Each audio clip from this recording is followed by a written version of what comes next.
names in the field of dermatology also with us, and obviously Dr. Tom and Ishi ma'am as well on the panel today. And I think, as always, in the interest of time, we should quickly jump into the questions, because at the end of every session, I'm always regretting that why is it just 1 hour. So quickly moving on to Ishi ma'am, and ma'am, would like to hear your points of view, and also as a clinical nutritionist, having seen thousands of patients over decades, what has your experience been between the gut and skin connection, and about the microbiome, how it can affect existing skin conditions and overall inflammation in the body? And also, I've chatted with you offline earlier, and we've discussed about deficiencies also, and which are the main vitamin and mineral deficiencies that you feel that can be attributed to the accentuation of any existing condition that the patient might have? Well, I think so much has been already said about this, and I would just say ditto to from all the three panelists. I have had similar experiences, and I think what has happened is we have come a long way when it comes to the connection between our diet, our food, and our skin. I remember as children we were told that you eat your greens and you eat the yellow vegetables and the red orange vegetables, your skin will be good. So those connections were there. And if you don't have too much tea, coffee, your skin will be less brown. And if you have milk, it will be better and whiter for those people around. Milk drinking people have better skins. And I think we are eating our own words and probably saying quite the contrary. So I think from there, those connections, those early days to understanding the importance of, carotenoids and vitamin A, vitamin E, and the B vitamins, iron, and vitamin C. So all of these, and omega-3s, the good fats, these associations were there in early days. But so that was a nutritional component and the connection. And then we came to what we saw, insulin, metabolic, endocrine sort of picture emerging in people who had skin conditions like acne and all these conditions which have been spoken about. And therefore, we started talking about sugars, we started talking about carbohydrates, high glycemic load in the diet. And so we started cutting back on those kind of foods and managed the patients fairly all right. But I would say we would just manage them, but I don't think we were hitting the right.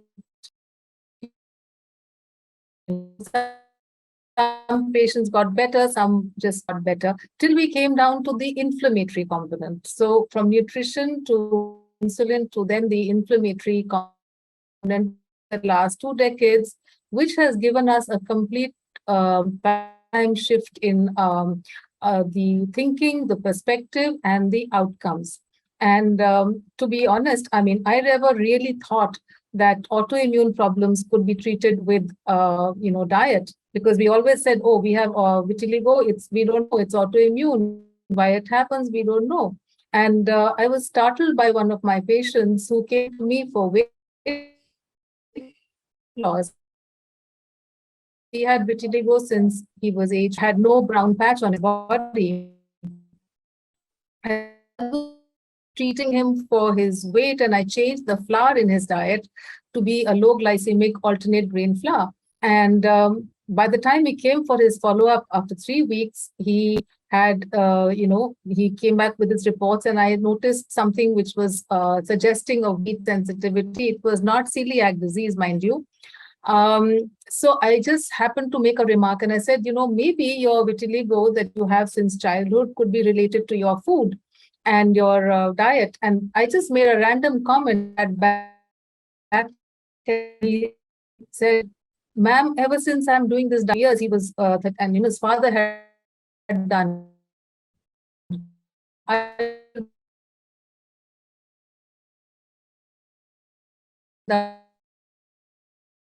Homeopathy, all the by 6 weeks he had spots on his face, and there was like, I mean, I was really surprised, and I said I was going to go to just to ask what, like, taken aback. But what happened was he became his own control because he went off the diet and he started eating regular wheat and the regular flour, and it was such a, so like that by default we made those connections, and today I see acne, I see alopecia, clearing up, and today we see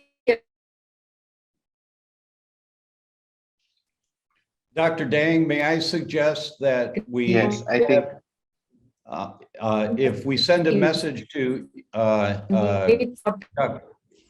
send a message to her to disconnect and reconnect, and then again. reconnect. Absolutely. Yes. So let's. Her bandwidth Ishi, seems to be a little low. That's what is being mentioned in my computer, that her bandwidth is low. So I don't know. I'm not a technical guy, so.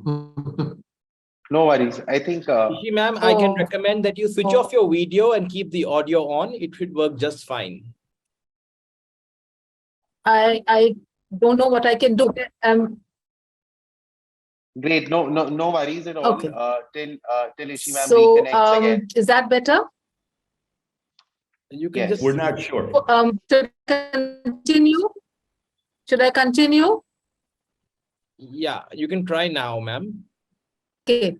So basically what I'm saying is that we see these connections every single day with skin and dry skin, acne and alopecia, vitiligo, which are absolutely all we are doing is we are looking at the gut, we are looking at food sensitivities, and understanding the connection between wheat, dairy, and these skin conditions not do require. So one question, okay, I think you can continue.